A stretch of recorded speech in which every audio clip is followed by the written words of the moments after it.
Este episódio é um oferecimento da Canicos Moda Nerd, a primeira e única loja focada na moda nerd de super-heróis brasileiros. Acesse o site e use nosso cupom de desconto presente no link da descrição, porque o herói brasileiro veste Canicos! Spidercast, o podcast de cultura geek. Saudações! Sejam bem-vindos a mais um episódio do Spidercast, o seu podcast favorito de cultura geek. Hoje, meus amigos, eu recebo alguém que já é um grande conhecido do Spidercast, mas que ainda não havia participado de um episódio completo e tradicional ao qual vocês estão acostumados. Isso porque as duas vezes que ele participou foi durante a cobertura da Bienal do Livro, tanto a de 2022 quanto a mais recente de 2024. Ele é um colega de profissão, um jornalista, né? Mas também é um escritor de romances policiais, entre eles O Casamento, Colega de Quarto, Tortura Branca, Quando Ela Desaparecer e outros tão bons quantos. Converso hoje com o grande Victor Bonini. Tudo bem contigo, meu caro? Fala, Alfredo, tô bem, e você? Que alegria estar aqui, viu? Ô, cara, grande prazer ter você aqui. Melhor agora, né? E olha, já tem um compromisso pra nós em 2026, hein? Oba! É isso aí. Porque naquele dia que nos encontramos na Bienal, né? Talvez você se lembre, eu comprei o Casamento, né? Sim. Lá no stand da Faro. Você autografou, colocou sua dedicatória pra mim. Bem legal isso. E no final de semana seguinte da Bienal, né? Eu encontrei um colega de quarto, né? Ao qual pude até começar a lê-lo recentemente, né? Que bom. Tá uma loucura aqui, mas eu comprei o livro. Tava numa promoção bem legal em um stand lá da Bienal. E eu comprei só que eu sabia que você naquela data já não estaria mais lá, né? Pra quem não sabe, o Victor mora em Nova York, né? Ele vai ali os primeiros dias da Bienal pra atender a galera, autografar e tudo mais. Eu acho que você nem consegue, talvez, curtir a feira como um todo, né? Bem corrido lá pra ti. Mas o compromisso que eu tenho é que 2026 eu vou estar levando um colega de quarto lá pra você também assinar. Combinadíssimo, até porque a gente já tá com o encontro marcado, né? Parece que todo ano a gente tá lá na Bienal de São Paulo. Isso é muito bacana, né? Esse contato que a gente sempre tem. E ainda mais eu morando fora, eu sinto agora esse distanciamento, né? Porque quando eu morava em São Paulo, eu tinha uma facilidade maior de conseguir encontrar com o leitor, seja indo para as livrarias, seja indo para eventos como esses da Bienal e tudo mais. Então a gente tinha um contato mais próximo, né? Eu acho que também isso mudou um pouco desde a pandemia, tem voltado mais desde então, mas eu acho que, principalmente para mim, estando morando fora, assim, eu acho que dá um gostinho a mais, sabe? Porque eu sinto saudade, então quando eu vejo a galera assim, eu fico muito animado. Realmente, a Bienal, você comentou, é difícil de aproveitar, porque eu acabo ficando muito ligado, né, nos stands da editora e falando com leitores e tal. Mas é muito bacana, né, tá lá, assim, mesmo eu não conseguindo aproveitar muito, só de estar lá e ver a galera, eu aproveito por mim mesmo, sabe? Eu imagino. Você tá em Nova York há quanto tempo? Eu tô aqui já faz 5 anos, eu vim pra cá em agosto de 2019, ou seja, um pouquinho antes da pandemia. Eu cheguei aqui e fiquei, assim, eu vim meio sem planos de como é que seria, eu vim fazer um mestrado aqui, e inicialmente ia ficar por um tempo, depois ia voltar pro Brasil, mas aí comecei a ir arranjando um emprego aqui, um emprego ali, coisas bacanas. Eu acho que eu também estava numa época da vida que eu ainda bem tinha a capacidade de fazer isso, né, tinha o privilégio de poder fazer isso, de poder explorar um pouco, sabe? Então foi muito legal, assim, de abrir portas, ver outros lugares. Mas é bacana que, ao mesmo tempo, ao longo desse tempo todo, não parei de escrever. Em 2019 eu tava no segundo ano da faculdade. Ó, que bacana. 5 anos voa, né? É do nada, assim. A gente pisca e já passou. Não parece que eu tô aqui há 5 anos. Pra mim ainda parece que a pandemia foi tipo ontem, sabe? Exatamente. principalmente por conta do impacto que ela causou, não um impacto positivo, né? Mas, tipo, foi um momento marcante da história que a gente viveu, né? Foi. E, assim, ainda não caiu a ficha que a gente meio que superou isso, sabe? E confundiu tudo também, né? A gente confundiu o ano, a gente confundiu. Acho que tudo foi muito confuso, assim, pra gente entender o que a gente tava passando. Eu acho que isso se reflete um pouco no tempo também, sabe? Então, a impressão que eu tenho é que foram anos que, ao mesmo tempo que foram muito longos, porque teve muita coisa, né? Teve muita mudança, teve sofrimento, teve vitória da gente estar andando pra frente, aí depois andar pra trás, aquela coisa. Mas também foi difícil eu acho que é duradouro, né? É isso. E Sim, aí todo mundo sabe, né? Todo mundo fala, nossa, parece que o ano não. Que a gente ainda tá em 2020, né? Eu acho que hoje em verdade. dia até um pouco menos, mas ainda assim dá uma impressão estranha. A gente tem uma tradição aqui no Spidercast, porque a galera que nos escuta é tudo um Hum. bando de nerd. No Boa. bom sentido. Aham, Mas, tipo, eles querem aumentar o seu repertório, né? Então, o aham, que você tem consumido aí nos últimos dias? Seja aham, livro, filme, série, qualquer coisa que você, novo ou antigo, não importa, que você aham. queira estar indicando pro pessoal que nos escuta.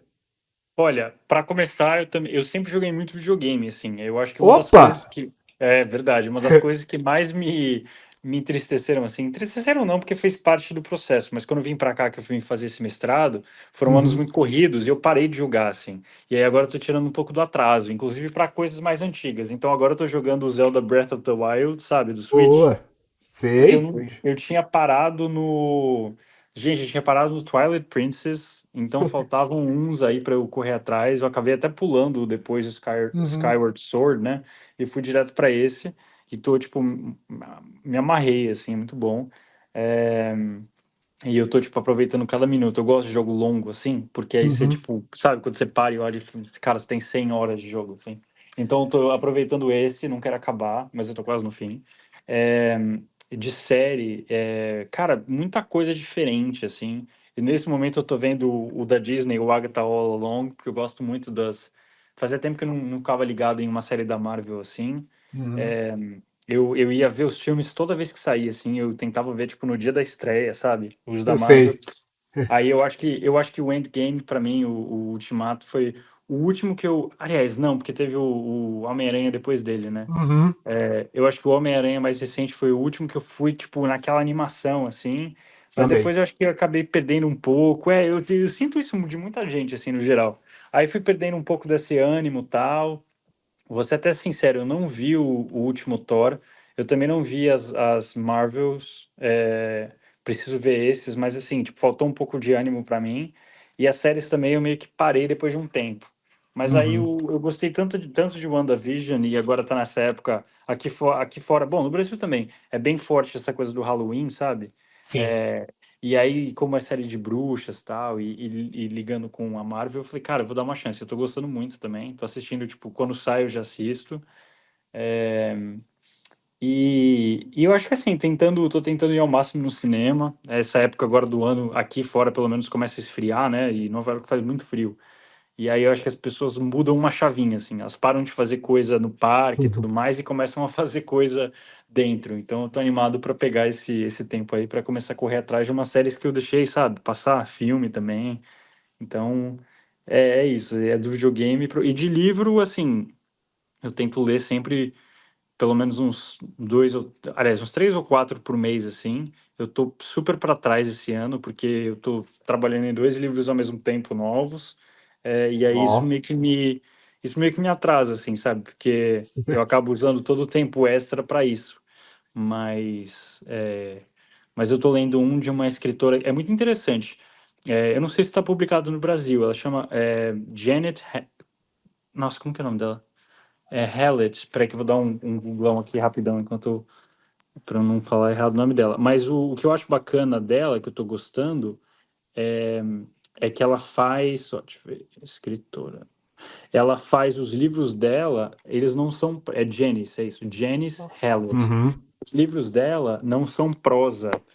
É uma história de ficção e tudo mais, só que o que ela faz ele é todo construído com mensagem de WhatsApp, e-mail, documentos, sei lá, é, é, roteiros que alguém fez sobre uma história.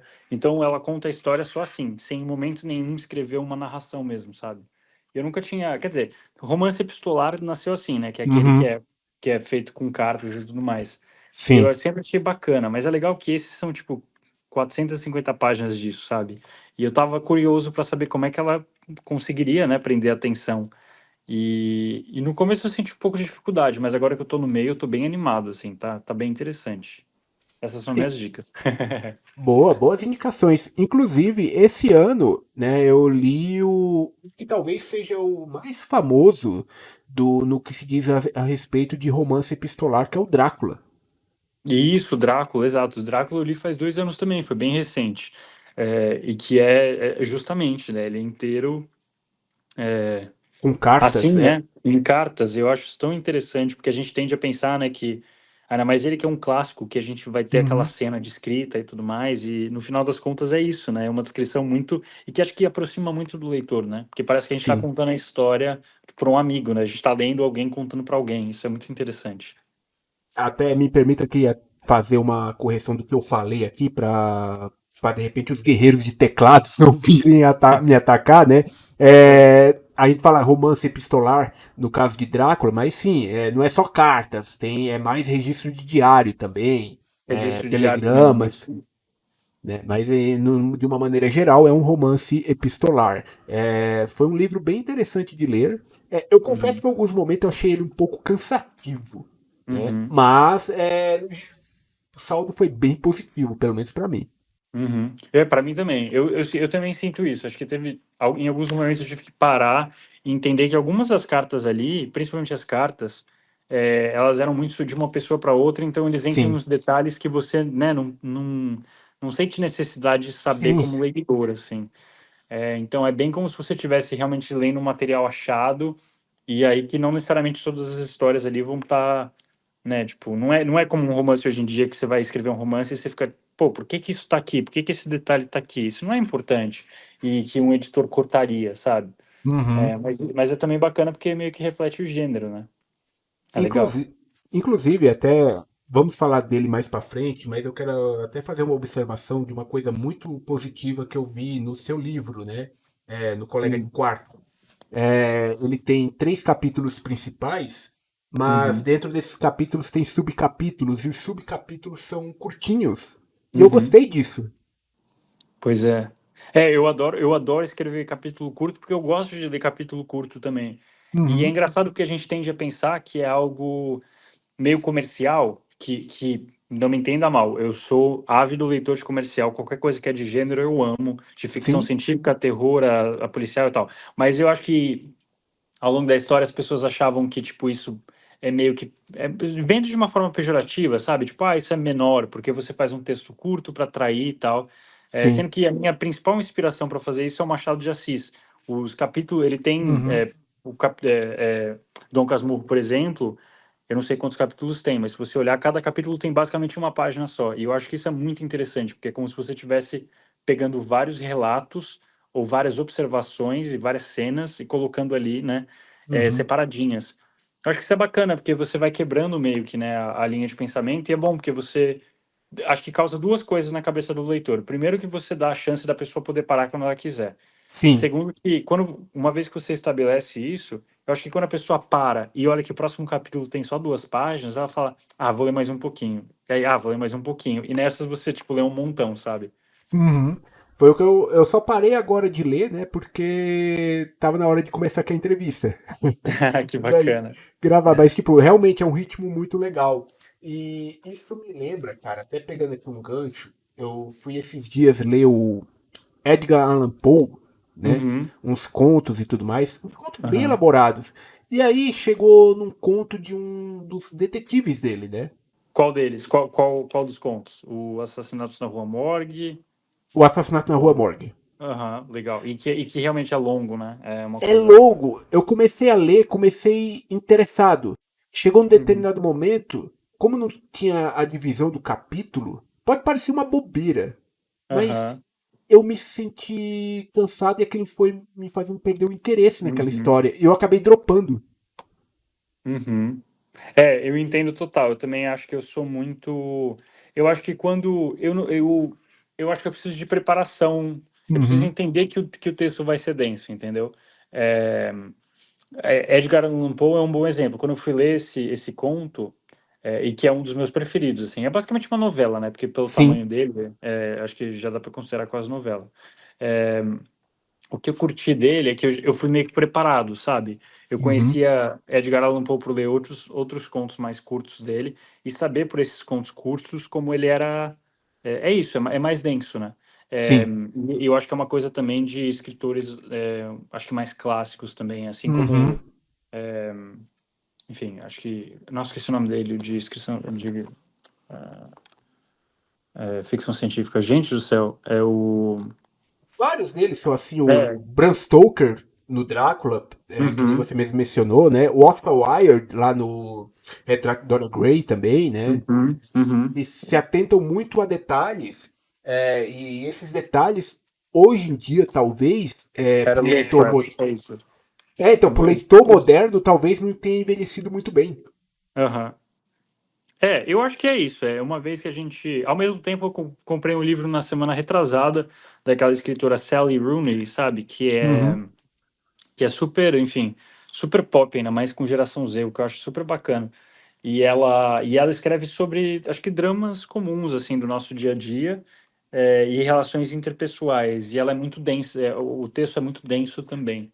É, então, acho que é uma coisa que eu acho que vai mesmo é, da preferência de cada escritor. Acho que o meu lado é só, tipo, e é uma coisa que talvez as pessoas não façam muito, é respeitar o seu tempo, entendeu? Tem vezes Sim. que eu não tô no mood, assim, não vai rolar pra mim se eu começar a ler uma coisa muito densa. E Uhum. sabendo disso, se eu pego algo que é muito denso, a primeira coisa que eu faço é deixar de lado e voltar para ele depois. Verdade. Então, mas é uma coisa que também vem com o eu era muito assim, eu começava e não podia parar de jeito nenhum. Então, eu insisti, insisti, insisti. Hoje em dia eu tô muito mais de parar eu tô mais flexível comigo mesmo, assim. Eu Uhum. acho que é meio respeitar o nosso cérebro, né? E agora eu quero até traçar uma pequena linha do tempo, porque na nossa última conversa lá na Bienal, né, Uhum. você falou sobre quais foram as suas referências, né? Você mencionou Agatha Christie, né, que foi uma Aham. grande referência para você. Afinal, hoje em dia você escreve romances policiais, né? Uhum. Mas eu quero ir um pouco além e queria saber do Vitor Bonini ainda criança, né? O que Uhum. você gostava de fazer, além, claro, de ler os livros, né? O que você gostava de assistir? O que você gostava de brincar? Enfim, conte um pouco para nós Uhum. como foi a sua infância. Boa pergunta. Você sabe que eu não era uma criança que lia muito, não. Eu comecei a ler com Harry Potter, principalmente. Eu Uhum, lia, eu li alguns livros, tipo, eu lembro que eu li O Gênio do Crime, que eu adorei na época, dos caras lá, tem também a Droga da Obediência. uhum, Muito coleção Vagalume, assim. Mas eu não acho que eu era um ávido leitor, não, assim. Os livros eram uma coisa que estavam meio que, eles caíam no meu colo quando eram indicados, mas eu acho que a minha cabeça naquela época, pelo menos até a adolescência, eu não tinha muito uma clareza de tipo, poxa, o que eu gosto está nos livros, entendeu? Eu acho que sei. era meio que calhava de tipo, nossa, olha, esse livro que eu gostei calhou de ter algo que eu gostava. E que eu acho que é uma realidade de muito leitor por aí ainda, de tipo, achar que pô, eu gosto do que tá nesse filme aqui, mas eu sei que não vai ter nada disso em livro. Acho que é um pouco de falta de conhecimento da literatura. E talvez Sim. isso é a gente mesmo que também não sabe vender direito, né, e pegar esse público. Mas, enfim, feito esse parênteses aí, eu não lia tanto. Eu adorava assistir. Bom, Scooby-Doo era o meu preferido, mas eu gostava muito de Clássico. série boba, assim, exato. Eu lembro, comecei a assistir Friends quando eu era criança com o meu irmão e com os meus vizinhos. Sempre gostei de Nossa, Friends. adoro. Nossa, muito. E sempre joguei muito videogame. Eu era muito, Uhum. muito nerd. Adorava filme de terror, principalmente. É, e é engraçado, porque eu adorava filmes de terror, aqueles que eram bem pesados, assim, que hoje em dia eu não consigo de jeito nenhum assistir. Eu mudei muito, assim. Eu era criança que ia assistir Jogos Mortais, eu achava o máximo. E hoje em dia eu fico tipo, gente, se uma pessoa morre num filme, eu fico tipo, pra quê, sabe? É muito engraçado isso. Quais jogos te marcaram? Eu sempre amei Resident Evil, sempre. Porra, foda. Eu jogava muito. Bom, Resident Evil acho que era o principal. E Mortal Kombat, com certeza os dois. Muito foda. Eu amava Mortal Kombat, assim, de tipo, saber qual era a data do próximo que ia sair. Eu ficava vendo. Eu descobri que o YouTube existia, porque eu ficava entrando pra ver Uhum. vídeo de Mortal Kombat Deception e do novo que ia sair, o Armageddon. Eu Uhum. ficava tipo, meu Deus, eu preciso saber e tal. Então eu amava Mortal Kombat.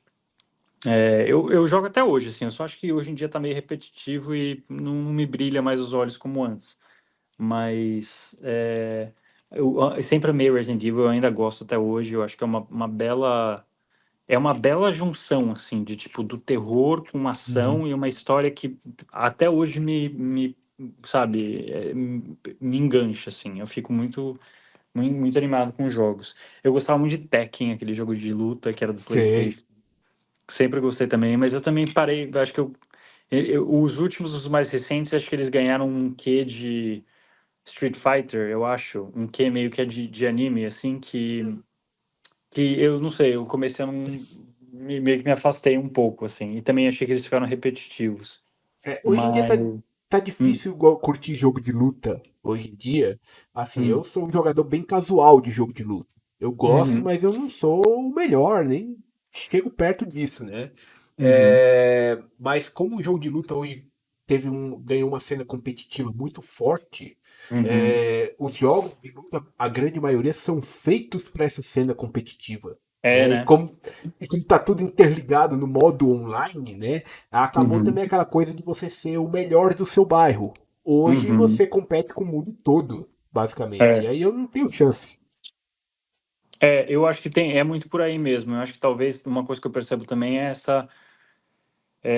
Eu tendo a ser muito casual também, assim, tipo, eu sou. Se a gente sentar pra jogar Mortal Kombat, eu vou saber fazer um monte de combo e tudo mais, sabe? Eu sou meio.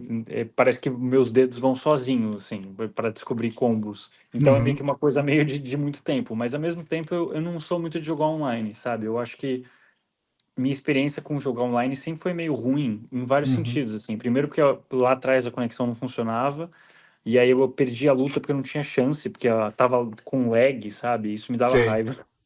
E aí depois porque eu comecei a ficar, eu acho que a partir de um ponto eu comecei eu acho que dar mais valor para coisas, para a pessoa que está do meu lado versus a pessoa que está online, sabe?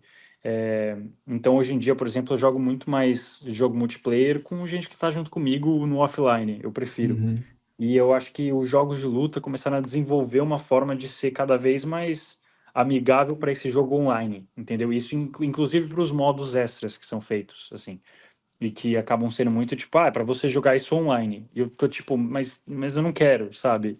Eu lembro que uhum. quando saiu eu não sei se é assim até hoje até, mas aquele jogo tipo o Super Smash Bros, só que Da nossa, de quem que é da Sony. Warner? Não, não, o da Warner, esse mais Ah, recente, de o 2 anos Multiversus? atrás.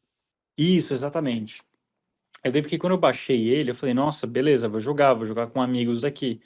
E, gente, não tinha essa opção. Você só podia jogar o versus, a opção de jogar com um amigo, se a pessoa tivesse em outro videogame. Tipo, não tinha a opção clássica de você sentar com uma pessoa, dar um controle para ela, você tem um controle e vocês jogam juntos. De novo, eu não sei se hoje em dia mudou, porque eles diziam que isso ia entrar com o tempo. Mas eu não voltei mais pro jogo, porque isso, eu fiquei muito puto, sabe? Eu fiquei tipo, cara, como assim? Não dá pra jogar com a pessoa do meu lado. Ela tem que sair pra casa dela, ligar o videogame dela e jogar de lá, sabe?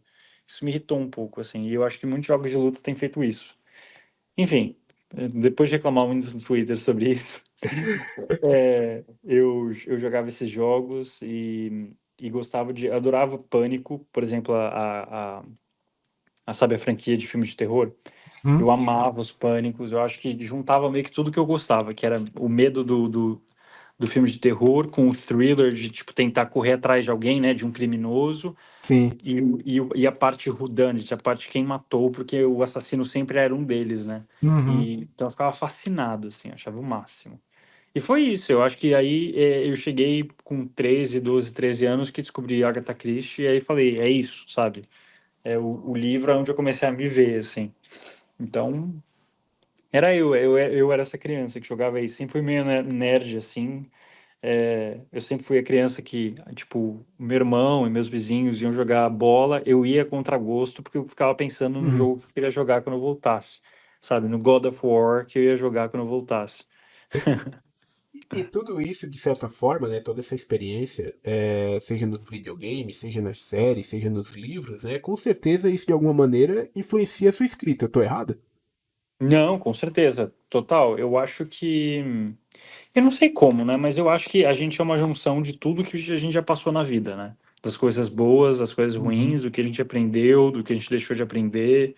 Então, e isso, querendo ou não, vai pra página, né? Porque os meus personagens, as histórias que eu penso, nada mais são do que uma visão de mundo que eu tenho, que só eu vou ter, ninguém mais. Então, com certeza, eu acho que tem um pouco disso tudo, assim. E quando você para pra pensar, assim, tipo, eu sou fascinado em histórias de, sei lá, o colega de quarta, sobre uma pessoa que acha que tem alguém morando com ele. Uhum. Quase que um colega de quarto fantasma que a pessoa não entende como tá lá.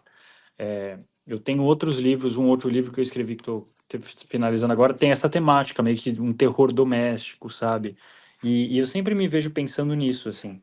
E é engraçado, porque é isso, né? Os jogos que eu jogava lá atrás, os Resident Evils, são todos com. O primeiro é uma mansão com alguém que Uhum. tá lá, entendeu? O terror tá dentro de casa com você. Então, quando você vai estudar, digamos assim, os detalhes, você vê as referências. E o Resident Evil, né? Eu sou um fã também da franquia, né? E Aham, eu comecei a jogar pelo 2 lá do PlayStation aham, 1. Só aham. que eu fico imaginando quem começou pelo primeiro, né? Porque o primeiro ele tem uma mística muito interessante, que ele começa, aquelas pessoas chegam naquela mansão e elas não estão entendendo nada do que está acontecendo ali. Você pensa que é Isso. uma coisa sobrenatural, né? E aí Uhum. depois lá na frente spoilers pra quem não jogou até hoje, me perdoe. Ah, mas, tipo, lá na frente você descobre que não, era um troço biológico, era uma experiência científica que deu muito Uhum. errado, né? Então eu fico Uhum. imaginando como foi a reação da galera na época que jogou Resident Evil 1 descobrindo isso, sabe? Uhum. Uhum. E eu acho que o 7 replicou isso muito bem. Eu lembro quando eu joguei o 7 pela primeira vez, eu tive que parar, porque eu tava com muito medo.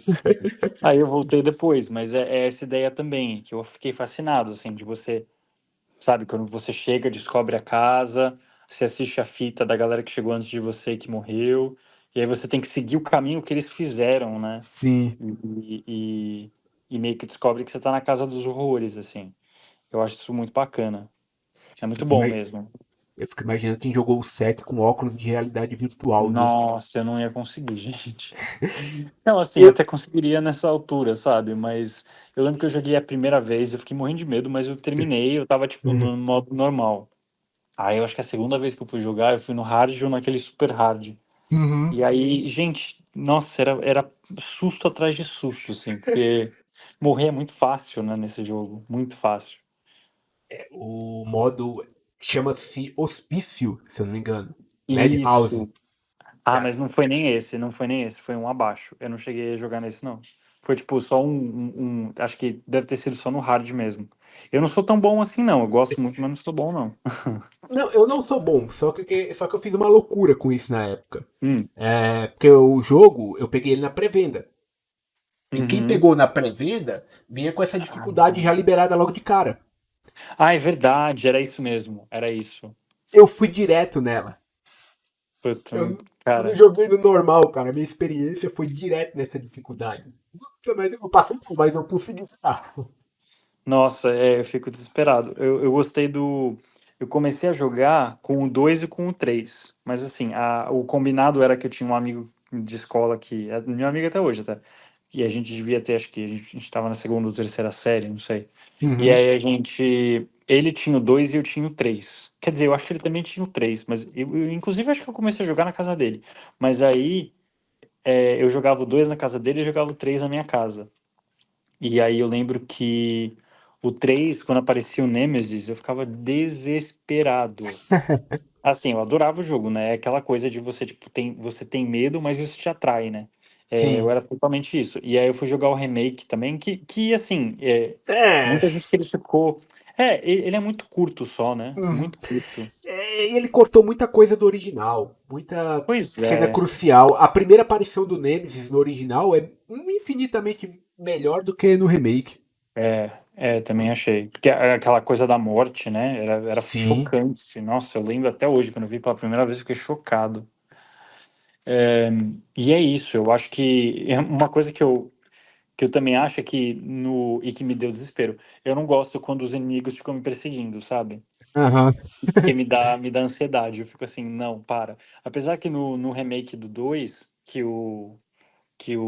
Mi- O Mr. X Tyrant. fica te seguindo, isso, que o Mr. X fica te seguindo. É, eu achei ok, porque ele tá na mesma velocidade. Então é tipo um desespero controlado.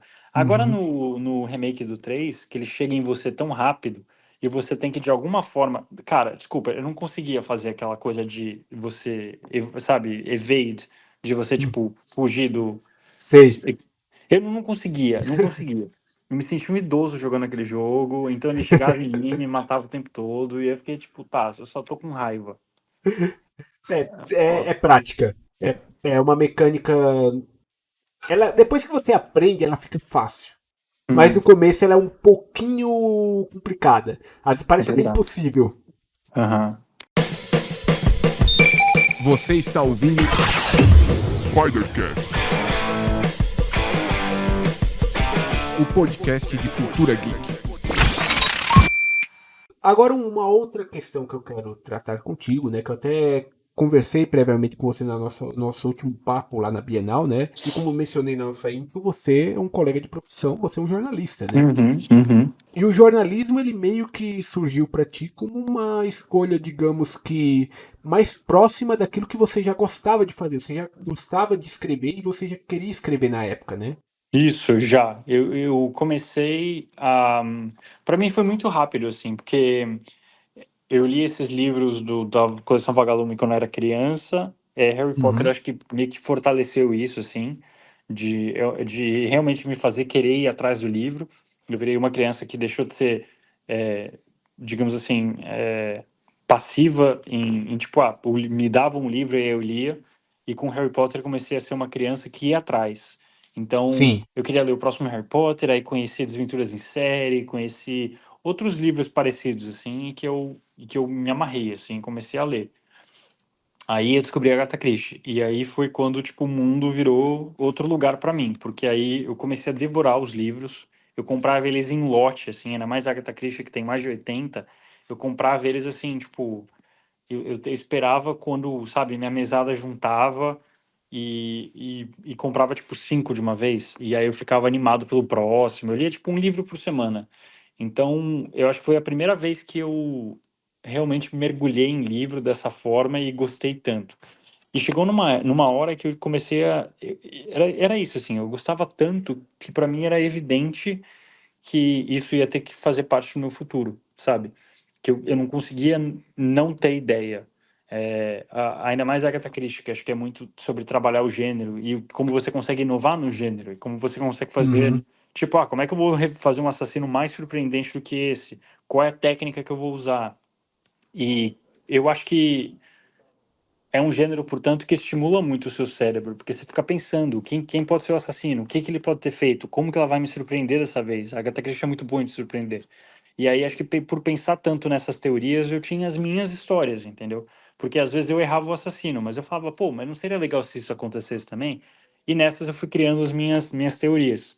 E aí, acho que daí até me ver como escritor foi um passo, assim, sabe? E eu devia ter acho que uns 15 anos quando eu comecei a escrever meu primeiro livro, 14 a 15, acho. É, e eu fui até o final, terminei ele, eu achava ele o máximo na época, menos por causa da escrita, mas mais porque eu achava que eu tinha conseguido fazer um truque muito bom. Era sobre um assassinato num teatro de era um cara que era ator e ele fazia tipo quase que uma peça, tipo um fantasma da ópera, assim, no palco. E aí no meio do Sei. palco ele é assassinado. E aí fica aquela coisa, quem poderia ter matado o ator no meio do palco, tal. E o final era super mirabolante, assim, digno dos livros mais mirabolantes dela, sabe? E eu achava isso o máximo, porque eu ficava, nossa, duvido que alguém vai acertar, as pessoas vão, né, ficar super surpreendidas e tal. É óbvio que depois o tempo foi passando, eu tinha 15 anos, o tempo passou. E também, o que eu achava o máximo é que eu tinha terminado, o que pra mim, assim, era um passo quase que impossível de chegar. Imagina, terminar Sim, um livro, pra mim isso era... E ele não era curto, ele tinha, inclusive, acho que quase 100 mil palavras, o que é até considerado demais, assim. Hoje em dia, no mercado, alguém falaria pra mim, vamos cortar esse número de palavras aí, porque tá muita coisa. E aí, os anos passaram, eu comecei a tentar publicar, mas eu não tinha nem avisado meus pais ainda.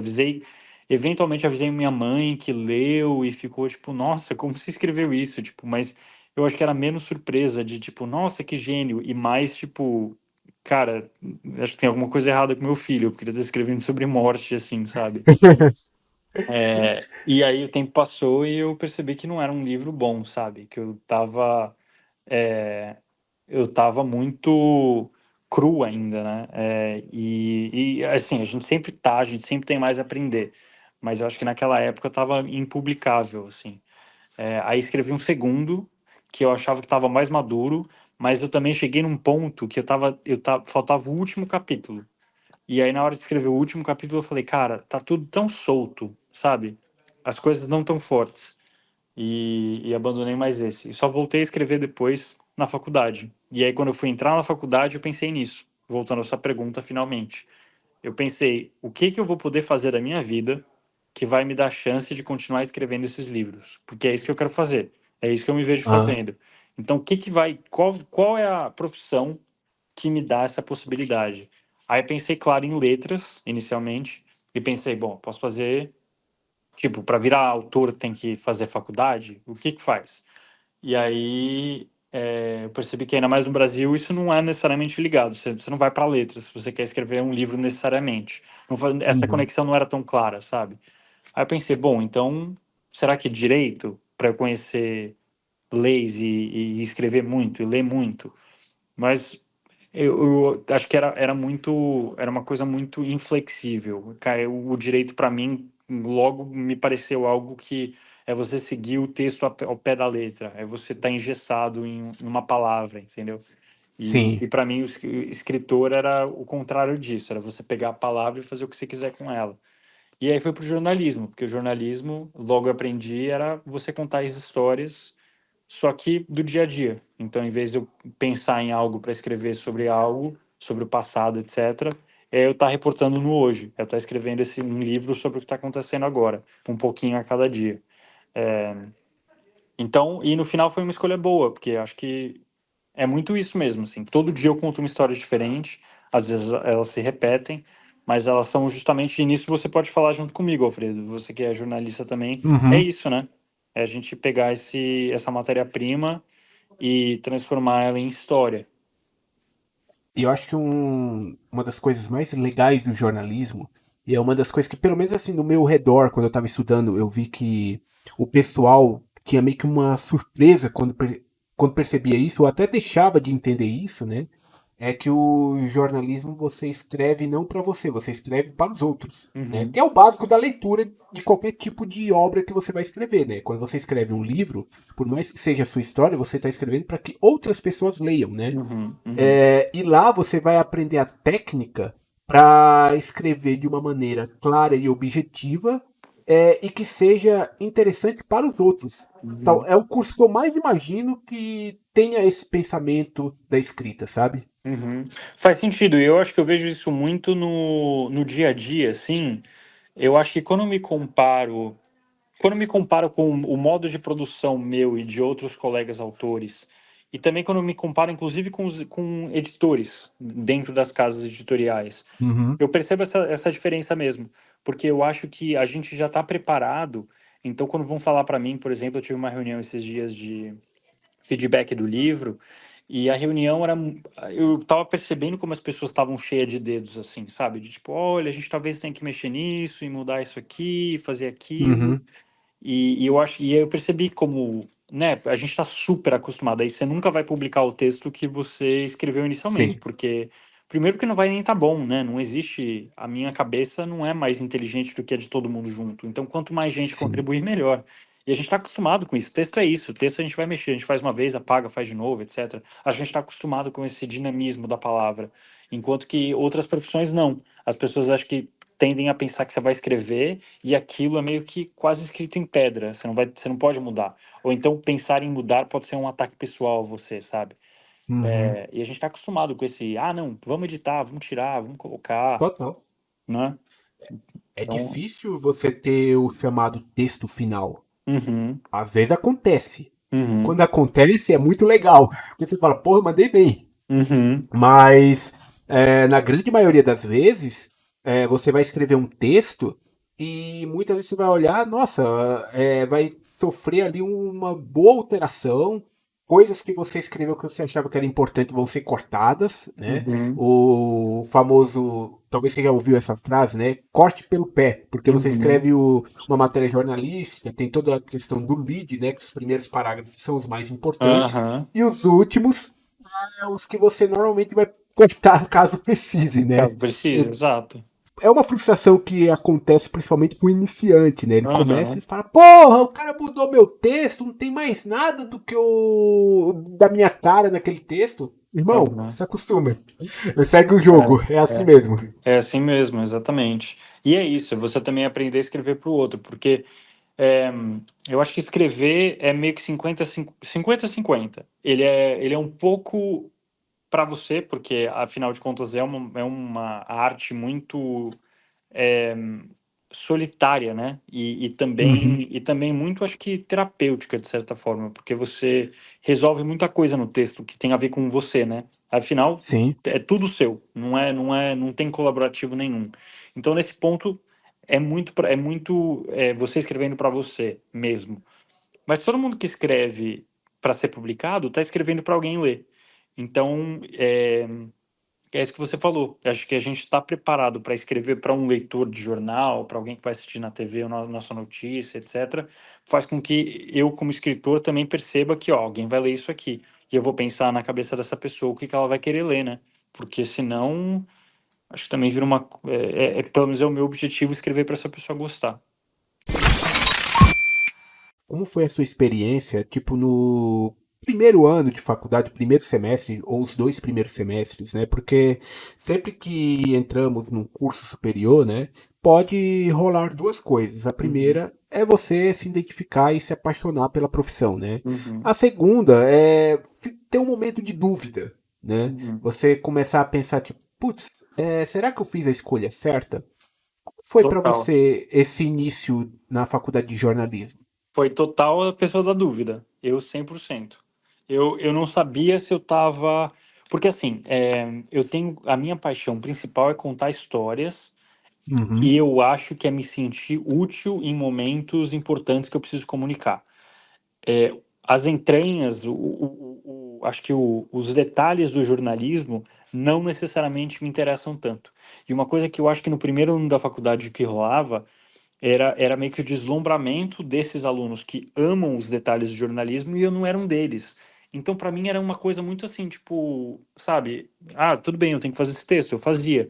Mas para mim era uma coisa quase que burocrática, ainda mais esse texto mais, sabe, o básico, assim, o texto de Uhum. reportagem, de você fazer um lead, o parágrafo da explicação ou do contexto, sabe? E é isso que Isso. você falou, aquele que lá no final você já pode cortar pelo pé, porque não vai ser tão importante. Eu acho que isso para mim era uma coisa quase mecânica e que não era tão bacana.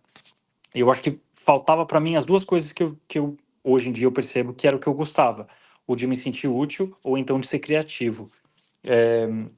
O tempo foi passando e eu acho que foi quando eu comecei a trabalhar com TV que aí eu comecei a gostar de jornalismo, porque antes não é que eu não gostava, mas é isso, não me brilhava o olho. Eu tava claro para mim que eu estava naquela área, porque eu queria ir ou para o jornalismo cultural, ou então usar Uhum.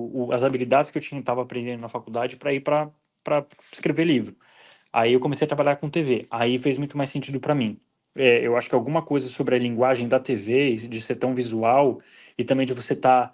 Eu acho que a pessoa vai ligar a TV e vai ver você visualmente no lugar que é importante para ela aprender alguma coisa, sabe? Eu tô lá visualmente no local onde teve a enchente, no local onde teve sabe, o crime, no local onde está tendo a Uhum. escola de samba. Eu acho que essa coisa quente que faz a gente tão importante, para mim foi muito também importante, né? Foi essencial para eu começar a me ver como jornalista e a função que eu tenho. Então foi um pouco bem mais para frente, foi lá pelo quarto ano. Eu fiz Casper, que é por ano e não por semestre, Uhum. e aí foi lá pelo quarto, fim do terceiro, quarto ano que eu comecei a pensar, não, beleza, é isso que eu vou fazer mesmo. E aproveitando esse gancho, falando aí sobre a sua carreira, né? Eu dei uma pesquisada e eu vi que você já teve passagens aí em portais bem importantes, né? Revista Veja, TV Globo, né? Isso. Gazeta e Uhum. outros locais aí bem interessante. Eu, como alguém que se formou há praticamente 3 anos, né? Eu me formei no final de 2021, Uhum. né? E eu sinto um pouco de dificuldade de entrar na área, Uhum. né? Eu tô lutando para isso, mas, tipo, até então, eu não consegui um emprego fixo depois do meu estágio, Uhum. né? E o desespero da incerteza muitas Sim. vezes me atormenta, né? E eu sei que não é só comigo, é basicamente com a grande maioria que decide seguir a área da comunicação de uma maneira geral. E Aham. diante disso, eu quero que você contasse um pouco sobre a sua trajetória, né? Como foi, tipo, Aham. conseguir o primeiro estágio e depois como foi a busca pra ir chegando nesses lugares que você chegou. É muito difícil, assim. O que eu percebo, Alfredo, é que a galera que se formou comigo, por exemplo, eu acho que coisa de tipo 20% da minha sala inteira continuou no jornalismo. E eu não sei se isso mudou de lá para cá, assim, até. Mas Acho que durante o piorou, viu? curso. Então, durante o curso, muita gente já abandonou. E é isso, uma vez formado, as pessoas até encontravam emprego de cara, mas é muito difícil se manter. Porque é uma Uhum, profissão em crise há muito tempo, né? Por vários motivos. Mas eu dei uma sorte gigantesca de. Eu consegui um estágio legal na Veja, que foi o primeiro estágio que eu fiz numa empresa maior, assim. E aí eu acho que esse estágio na Veja valeu para eu ser muito.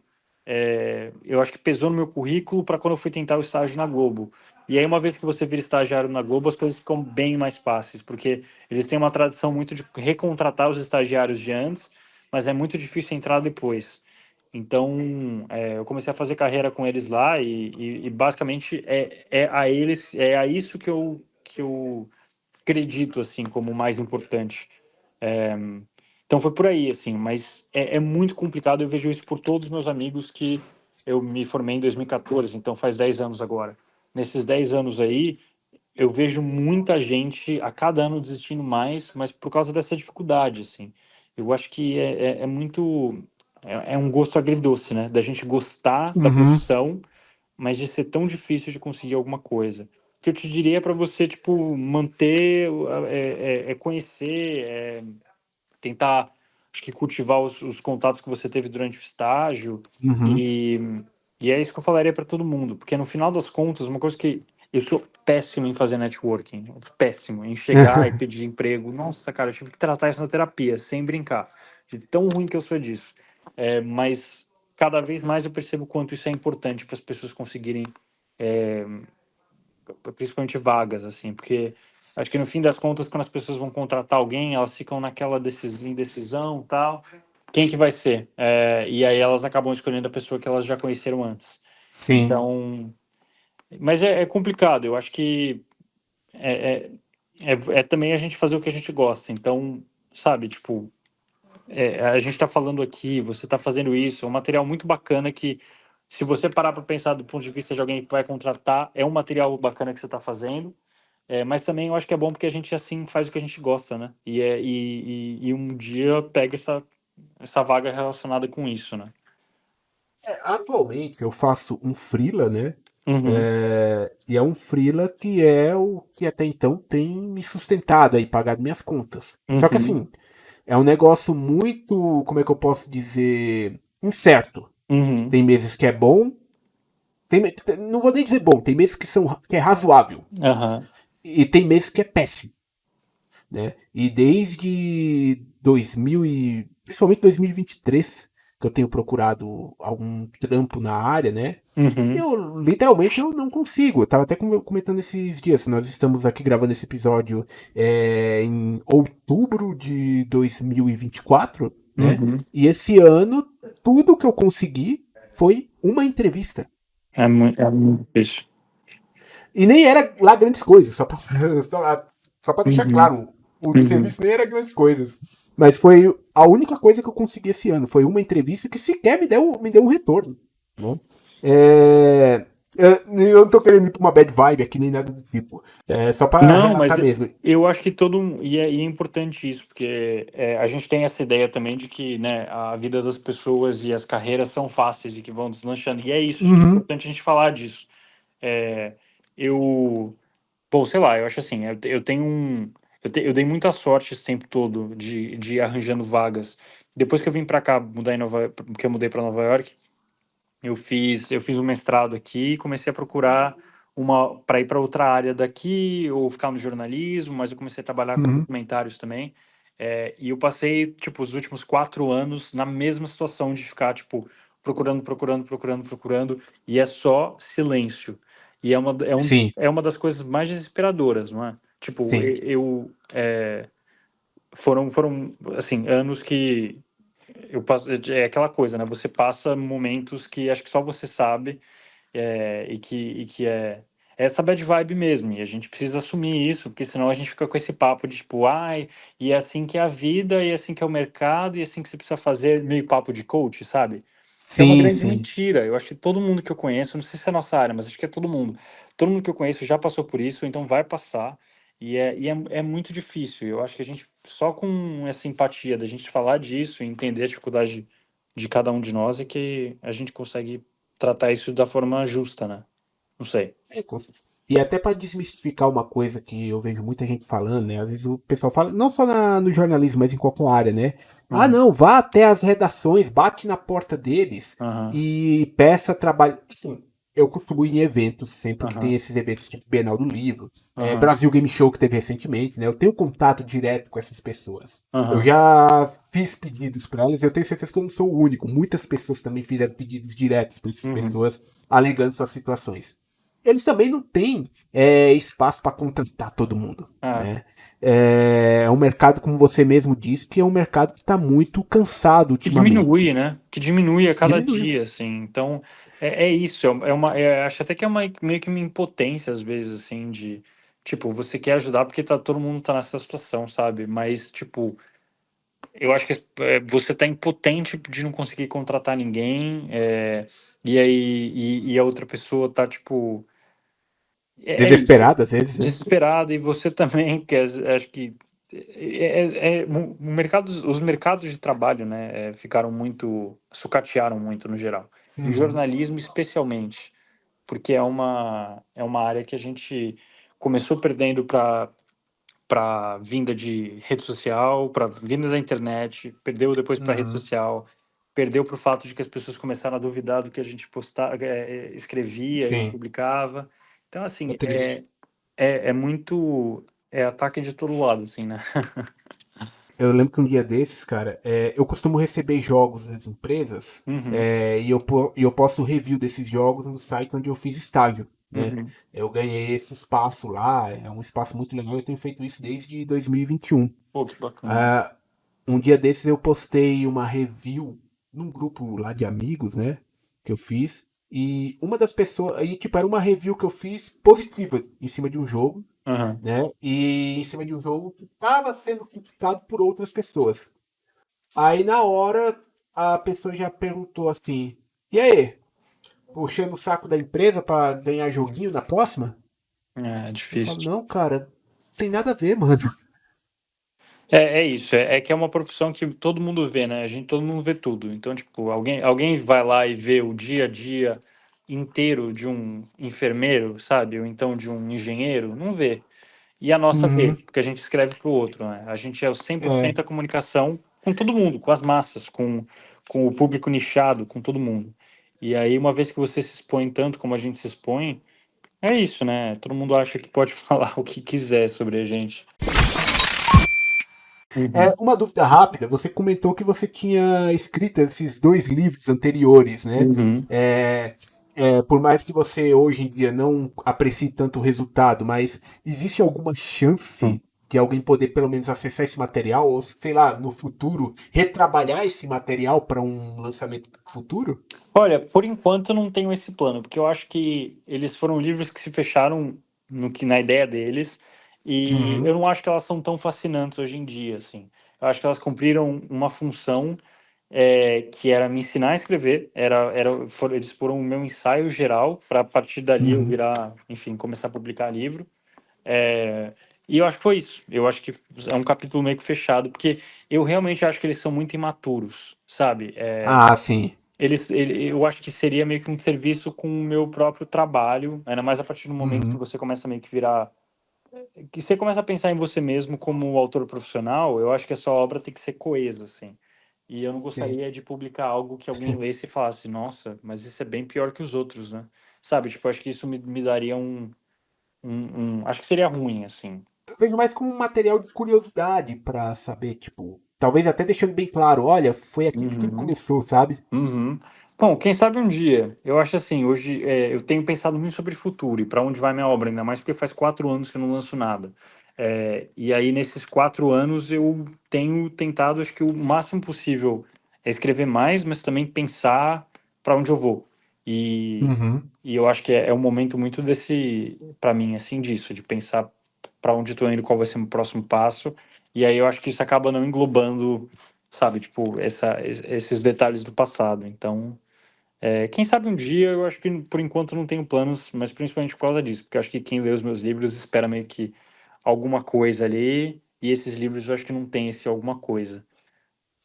Entendo. É perfeitamente compreensível. Então, 2015, a gente vem aqui pro seu primeiro livro, canonicamente, Isso. dessa vez um livro publicado, né? Uhum.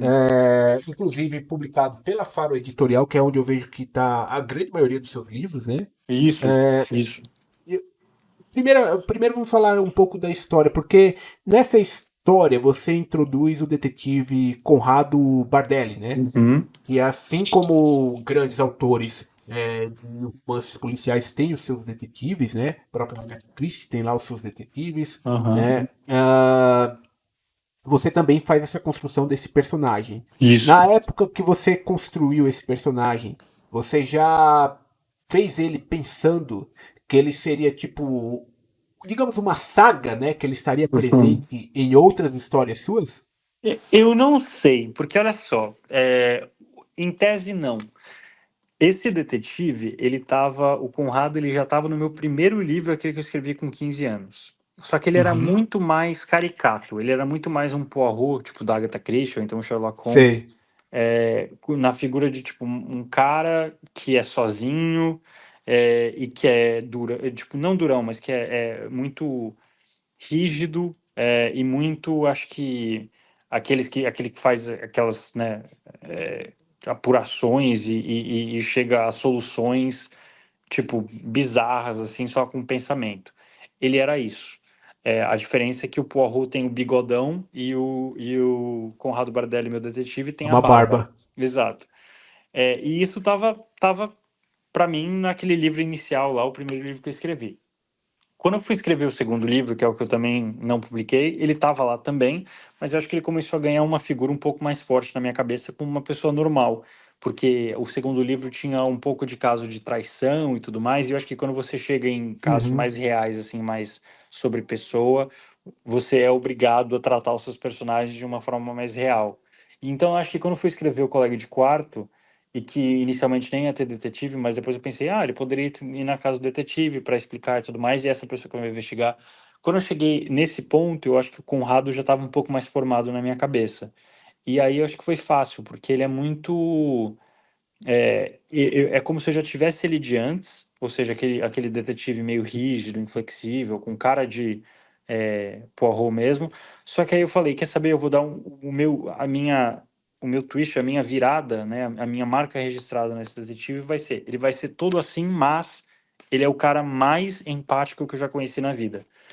E joguei isso, assim. Então é o cara que é sozinho, que é tudo isso, mas também super empático, que acho que é uma coisa que a gente não espera, né? Quando a gente vê um homem sozinho trabalhando ainda mais nessa área que tem muito a ver com polícia e com, enfim, é meio que é a área de forças, né, de que tem a ver com exército e tudo mais. A gente está acostumado a ver pessoas muito severas, né? É uma coisa Sim. muito.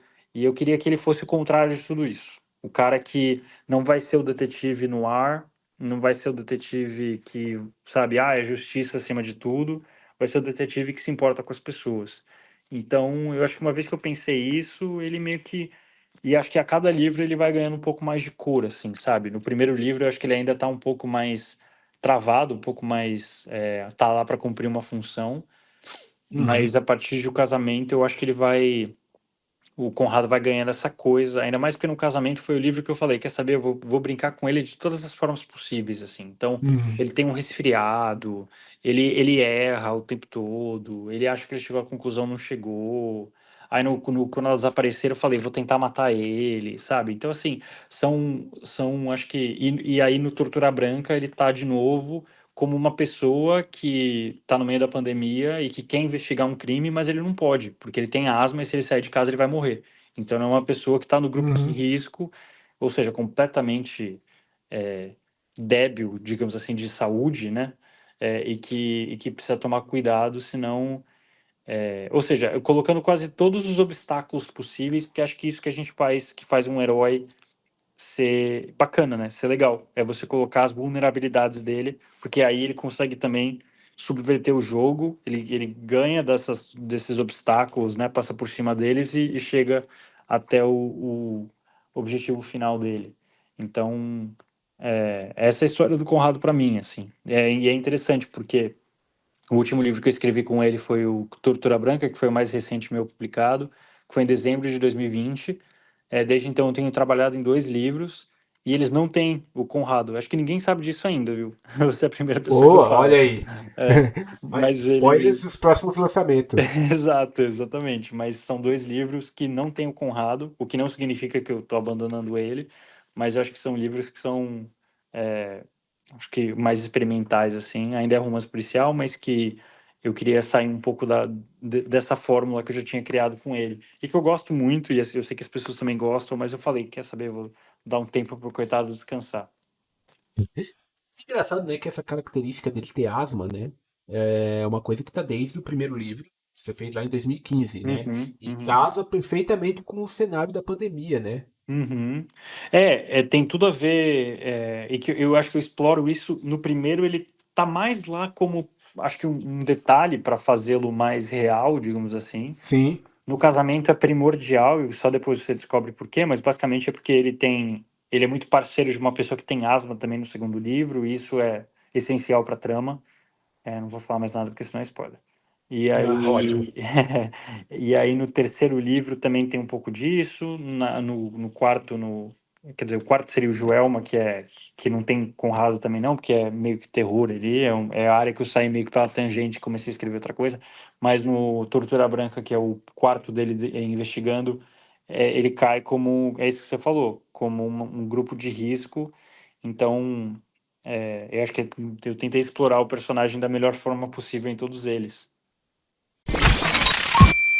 E uma questão que todo escritor passa, né, é encontrar alguém que esteja disposto a publicar sua obra, né, Uhum, que é basicamente uma aposta, né, da uhum, editora. Ela olha o material, ela faz ali, ela tem uma base se aquilo vai ou não dar certo, mas ela não sabe exatamente, não pode prever o futuro, né. Mas você fez uma parceria bem legal com a Faro, né? Eu queria saber uhum, como foi que surgiu essa parceria com a Faro, né? A partir de que uhum. momento vocês, pô, vamos lá, vamos publicar esse livro e tá aí a história de vocês até hoje. Pois é, foi muito bacana. Foi porque, e de novo, lugar certo na hora certa, e que eu acho que é a tônica do mundo, né? Eu tinha acabado de escrever o livro no final de 2013 e comecei ao máximo procurar uma casa para que lançasse o Colega de Quarto, que na época tinha até outro título. Se chamava Salto para a Lucidez, que é o nome de um dos capítulos. Uhum. E tava eu tentando achar uma casa para publicar, tal, e tava difícil, porque mercado editorial no mundo é muito difícil, no Brasil não é diferente. É, tem muito escritor para poucas editoras, as editoras são muito estratégicas, portanto, e o Brasil tem uma coisa que o público brasileiro faz muita preferência, tem muita preferência pela obra estrangeira. Então, acho que quem é Verdade. de fora, por estar sendo publicado no Brasil, tem chancela. E que, por ter essa chancela, portanto, é melhor. E então a gente tem isso para ganhar também. É como se fosse mais um obstáculo para a gente vencer sendo escritor nacional.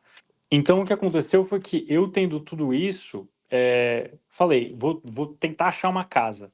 Aí fiz várias pesquisas ali de como é que se acha uma casa editorial para publicar.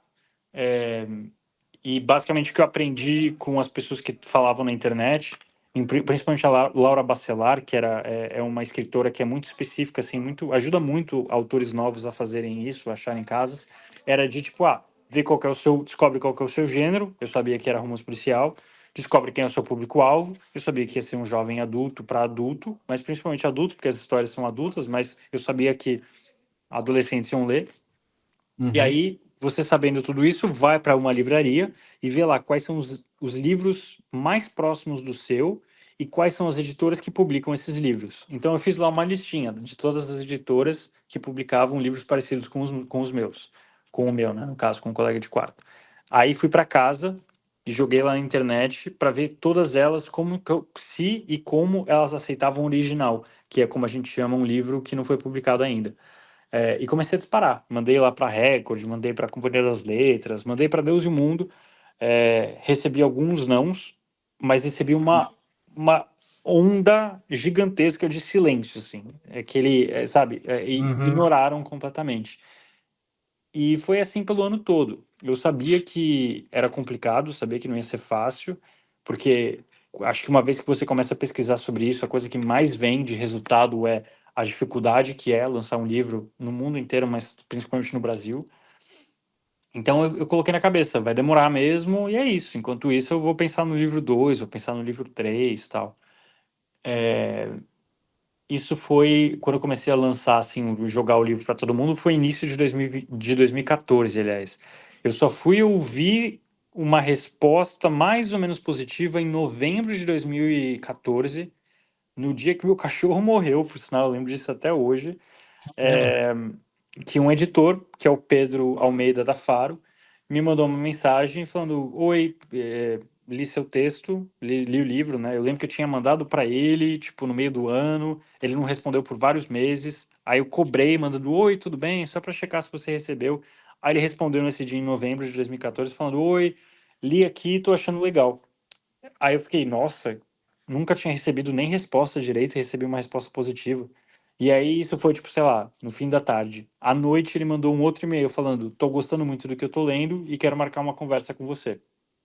Ah, pô, que legal. A Faro, para minha sorte, tinha acabado de começar a ganhar atração. Eles tinham um ano e meio por aí. Acho que tinham acabado de completar um ano, ou seja, uma editora nova, mas com um editor incrível e super experiente, que é o Pedro.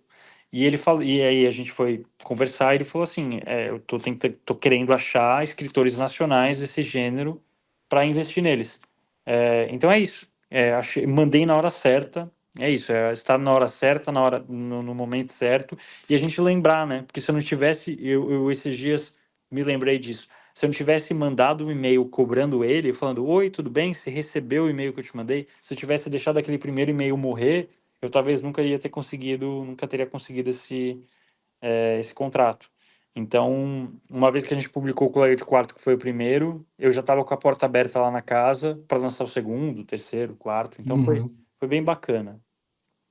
Eu gosto da estética dos livros da Faro, cara. Uhum, Eu sei lá, tem uma coisa neles que é, eu gosto da diagramação, eu gosto das páginas, do formato do corpo do texto. É uma sensação diferente de outros livros, sabe? uhum. Eu também sempre gostei muito deles e é uma casa que eles sempre me trataram assim incrivelmente bem. E eu acho que o respeito não é só na tratativa, mas também respeito com a escrita, com as páginas, Uhum. com as capas, com tudo que eu sugeria. foi muito bacana sempre o contato com eles, assim. E o Pedro virou meu amigo pessoal, tanto que é isso, né? Hoje em dia, já desde o primeiro livro, a gente virou amigo. Então, isso é muito Pô, que bacana, legal. assim. Saber que você tá trabalhando com alguém tão legal, assim. Isso é muito bom. E lá na Bienal, isso aqui que eu tô falando não é puxando saco nem nada do tipo, não, é só minhas impressões mesmo. Mas lá na Bienal, a Faro era o meu stand favorito Ah, de que todos ali. bacana. Que bom Porque, saber. tipo, Aham. o formato do stand da Bienal, da Bienal da Faro, é Uhum. o que eu vejo como correto para um stand. É um Uhum. stand aberto, as Uhum. pessoas entram nesse stand e se elas quiserem comprar alguma coisa, aí tudo bem, pega uma fila. Mas, cara, a maioria dos stands da Bienal é tipo, é stand Cheio de fechado parede, né? É.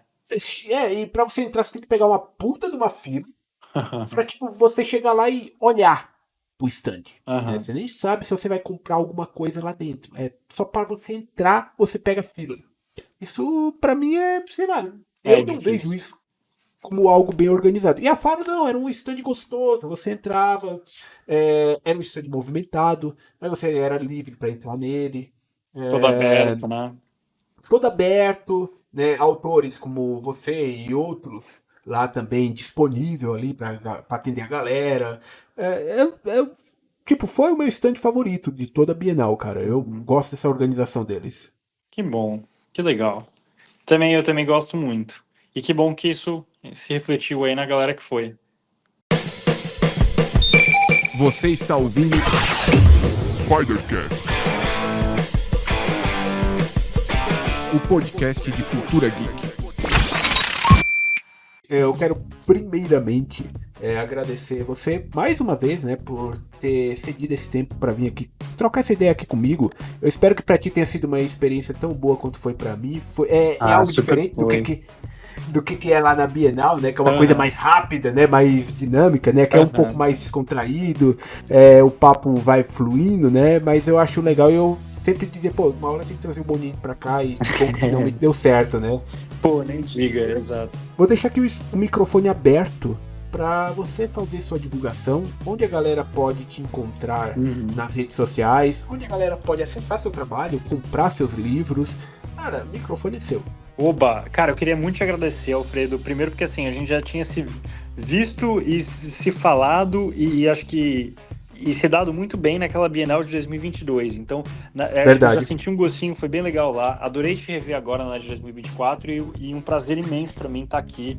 Então, primeiro de tudo, te agradecer aí, porque eu acho que, cara, esse espaço pra gente falar, pra gente bater papo assim. Cara, mas, sabe, às vezes eu não me conformo muito, assim, pô, as pessoas querem falar comigo, sabe? Querem entender da minha vida. Eu acho tão, sabe, é uma honra tão grande, assim, que a gente. É até difícil às vezes, sabe, da gente que tá falando meio que entender, e é por isso que eu queria agradecer muito pelo espaço aqui, por a gente falar de coisas tão bacanas. Adorei essas perguntas, de você falar da minha infância, da gente falar de videogame, cara, isso é uma cultura que é tão, acho que importante e tão presente na minha vida, e de tanta gente que também tá nesse ramo, né, que escreve, e que a gente fala tão pouco. Então eu acho que são coisas interligadas aí, do que fazem parte do nosso dia a dia, e eu adorei que você tocou nisso. Então, Nós. assim, pô, eu virei fã, eu já era, mas agora eu sou mais. É, e Obrigado, cara. e Uma pra... honra. Não, que a honra toda minha. E pra me achar, eu sou Bonini Victor no Instagram. É a rede social que eu mais tenho usado. Eu tenho o X também, mas dei uma parada, tô no Threads, mas eu acho que eu nunca publiquei nada. Então, assim, eu sou uma pessoa que tá ficando cada vez mais perdida em rede social. Eu tenho TikTok também, mas, nossa, o TikTok acho que só tem uns 2 vídeos. É, Então, vocês me acham principalmente no Instagram, é o lugar onde eu posto mais coisa nova, novidade, o que vem pela frente e tudo mais. Tem o site oficial também, que é victorbonini.com. Você pode entrar lá para dar risada de como o layout tá horrível, porque realmente tá super ridículo. Mas eu vou mudar esse site um dia. E eu tenho uma newsletter que dá para entrar lá também, você coloca seu e-mail. Um dia eu vou ressuscitá-la. Ela está morta faz 4 anos, mas ela um dia vai voltar. Assim como a minha vontade por descobrir mais redes sociais. Vamos ver. E acha meus livros em qualquer livraria. Se por acaso você não encontrar na sua do bairro, na sua aí onde você geralmente compra, é só entrar na Amazon, entrar no site das principais livrarias, você vai encontrar lá. Como são, acho que livros que estão aí no mercado há um tempinho, você consegue achar uns descontos bons. E eles ainda estão todos em impressos, né? Não é daqueles livros que é difícil de achar. Então você encontra e depois, se lê, me marca lá no Instagram, fala o que você achou. Eu adoro conversar com a galera. Legal. Galera, vocês que nos escutaram até este ponto, também me sigam nas redes sociais. Eu sei que tá um pouco confuso, porque agora tá cheio de redes sociais, mas minhas principais aqui. O Carvalho _Alf, vocês me encontram no Instagram, tá? Lá no Instagram eu sempre posto quando sai um episódio novo do podcast. E é onde vocês também podem trocar uma ideia comigo, de repente sugerir um convidado, ou então falar as suas impressões sobre um determinado episódio. Conversem comigo por lá, me sigam lá, que vai me ajudar bastante também. É isso aí.